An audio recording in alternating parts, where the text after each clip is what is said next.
Nueva ley represiva. El Tribunal Supremo de Cuba presenta 4 proyectos de leyes para supuestamente fortalecer el socialismo. ¿Cómo están, amigos? Bienvenidos a Noticias Importantes. Comenzamos.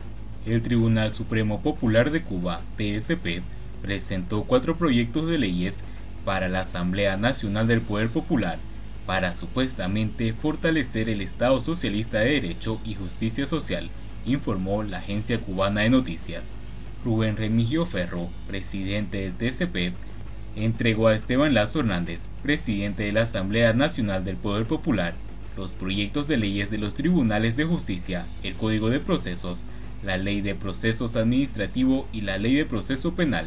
Los 4 textos están disponibles en las páginas del TSP. La Ley de los Tribunales de Justicia va a modificar la Ley 82, antigua disposición que norma todo lo concerniente al sistema judicial cubano, teniendo como probables cambios la participación de los jueces legos en actos judiciales, la forma en la que eligen los jueces y las facultades para que los tribunales creen estructuras nuevas con mayor libertad que antes, dijeron abogados consultados. El Código de Procesos sigue siendo la antigua Ley de Procedimiento Civil, Laboral y Económico, restándole la parte referida a los conflictos que surgen entre la administración pública y los administrados y la población. Se introduce ahora, supuestamente, conceptos como la propiedad privada, las pymes, cooperativas en sentido general y otros, agregaron. La Ley de Procedimiento Penal tratará de introducir el concepto de debido proceso, el tema de la prueba y de las diligencias de la instrucción referido al desarrollo de las TIC, tecnología de la información y la comunicación.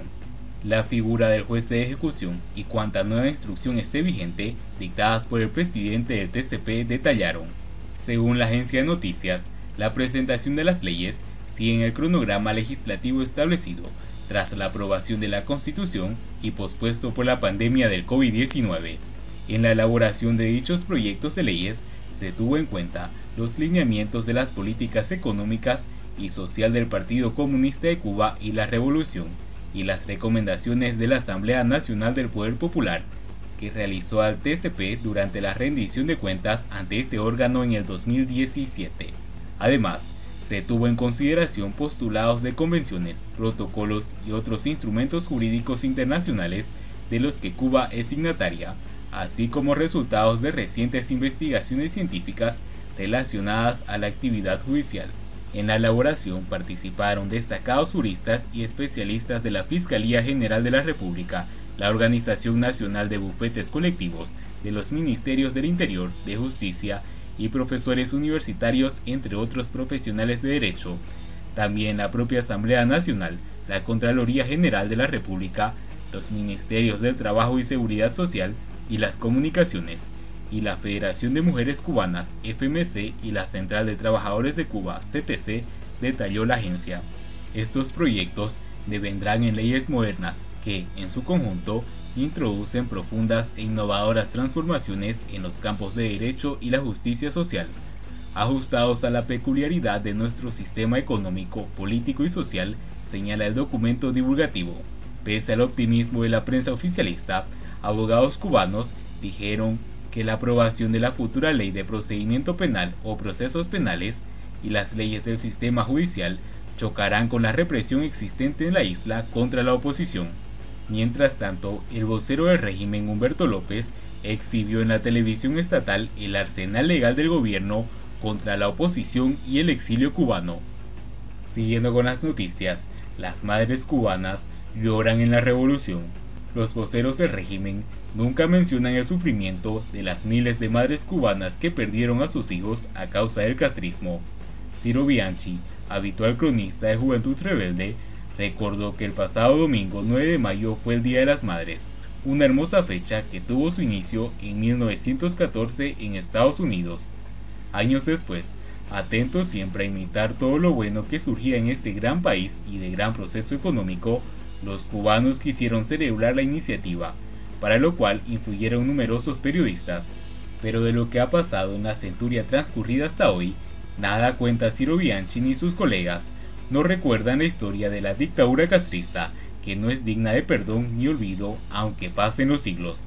El 5 de enero de 1959, don Raúl Castro fusiló a 100 militares, policías y civiles.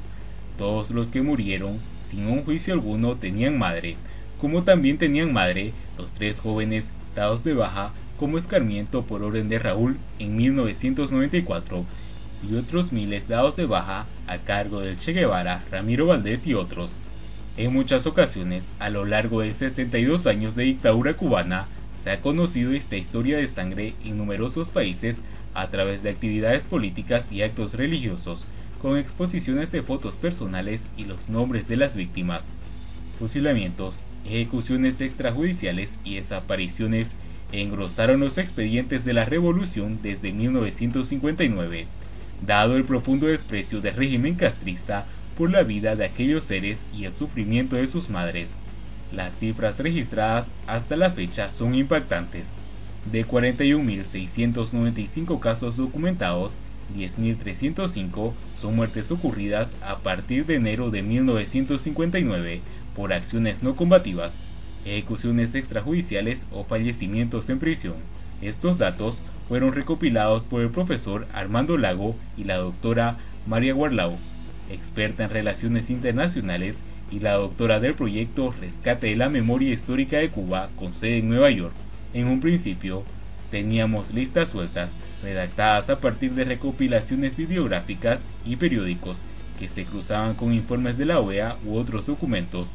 Después acudimos a las fuentes directas, a las familias de las víctimas que nos aportaron mucho material y testigos. A medida que se conocía el proyecto, los testimonios se multiplicaban, dijo Guarlao, pero la prensa castrista jamás se hizo eco de estos testimonios. Los periodistas cubanos, con excepción de los independientes, nunca los tuvieron en cuenta. Como era de esperarse, el Día de las Madres tampoco mencionaron el sufrimiento de las miles de mujeres cubanas que perdieron a sus hijos a causa de la dictadura castrista. Siguiendo con las noticias, Luis Manuel Otero, 2 semanas preso en el hospital de La Habana. El activista cubano y líder del movimiento San Isidro, Luis Manuel Otero Alcántara, continúa preso después de 2 semanas internado preso en el hospital Calixto García en La Habana. Otero Alcántara fue sacado de su casa la madrugada del 2 de mayo, cuando se encontraba en su 7º día de huelga de hambre y de sed, para protestar contra la represión sistemática sufrida por la seguridad del Estado en Cuba. Desde entonces, fue internado en el hospital Calixto García, donde el gobierno cubano ha desplegado un fuerte operativo militar para evitar que reciba visitas. En este tiempo, las autoridades han emitido varios partes sobre la salud del artista, donde declaran que está estable al mismo tiempo que niegan su huelga de hambre. Nadie sabe a qué tratamiento está siendo sometido, pero sí tenemos los nombres de los médicos que lo están atendiendo. Por su parte, la rapera y activista conocida como África Reina afirmó que la seguridad del Estado cubano se empeña en mantener preso a Luis Manuel Otero Alcántara. Repite el escenario de terror de hace poco más de un año, cuando lo mantuvo interno en la prisión de Valle Grande, donde pretendía un proceso judicial arbitrario y engañoso. Hoy la cárcel de Luis es el hospital de Calixto García, y el objetivo es el mismo: conducirlo a un proceso sin derecho siquiera a la defensa legal, a la comunicación legítima con sus seres queridos, con sus amigos. En tanto no cesan los intentos de manipulación sobre su situación real en los medios oficiales. La rapera denunció el recrudecimiento diario a la represión y el hostigamiento a quienes apoyan y comparten la lucha de Luis Manuel Otero Alcántara. África responsabilizó al gobierno y a la seguridad del Estado de cualquier daño físico, psíquico o moral de Luis Manuel, y subrayó que ninguna noticia que venga del Estado cubano sobre Luis Manuel es confiable hasta que el artista no pueda expresarse por sí mismo, pues se encuentra incomunicado.